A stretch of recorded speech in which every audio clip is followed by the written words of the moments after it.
এগুলো না হলেই ভালো হতো। বেশ অনেকটা কাদা ছেঁড়া হলো, খানিক রাগ দেখানো হলো। ভিডিও কলে তোমাকে দেখে সে রাগ নরম হয়ে চোখের জল হলো। তোমার ফোন কল চেয়ে বায়না হলো, তোমার টেক্সটের জন্য অপেক্ষা হলো। তুমি কেমন করে প্রতারণা করলে কাছের লোককে জানানো হলো। কিন্তু এত কিছু করেও না তোমাকে মন থেকে সরানো গেল, না তুমি আমার হলে। আসলে তুমি আমার কোনোদিন হয়েই ওঠোনি। কিছুই যে আমি বুঝিনি তা নয়, কিন্তু আমি নিজেই আমার বোঝাকে আমল দিইনি। অনেক বাধা ছিল, বয়সের ফারাক ছিল, দুবারই অসম্মতি ছিল। এত কিছুর মধ্যেও আমাদের চাওয়াটা সত্যি ছিল। ভুল বললাম, শুধু আমার চাওয়া সত্যি ছিল।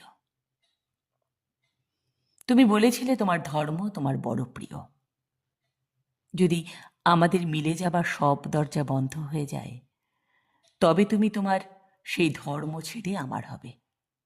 বলেছিলে পৃথিবী হেলে গেলেও আমাকে ছাড়বে না।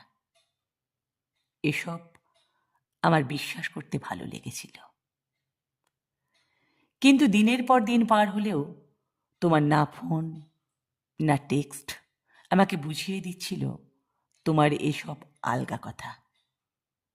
দয়া করে 5 পয়সা ভিখিরির দিকে ছুঁড়ে দেবার মতো তোমার 2 কি 3 শব্দের ছোট্ট একটা দায়সারা মেসেজ আমাকে বুঝিয়ে দিত সব কিছু। তোমার কাছ থেকে কিচ্ছুটি চাইনি আমি, শুধু তোমাকে চেয়েছিলাম। তোমার শূন্য পকেট, টালমাটাল ভবিষ্যৎ, তোমার কাজ না থাকা, তোমার ফ্রাস্ট্রেশন, কোনো কিছুই তোমাকে চাওয়া থেকে আমাকে সরাতে পারেনি। আজ মনে হয় সেদিন ভোর রাতে তোমার সেই দীর্ঘ টেক্সটে তোমার লুকোনো সত্যিটা জানার পরে তোমার সাথে সংযোগের সুতোটা ছিঁড়ে স্বপ্ন বোনা বন্ধ করে দেওয়াটাই ঠিক ছিল। তাতে অন্তত আমার আত্মসম্মানটা বেঁচে যেত। কোনো কোনো ভালোবাসার দ্বীপ দমকা বাতাস ছাড়াই নিভে যায়। যাই হোক, ভালো থেকো। তোমার পকেটে মা লক্ষ্মী হোক, তোমার বাইকে তেল থাকুক, থিয়েটারে তোমার চরিত্র হোক।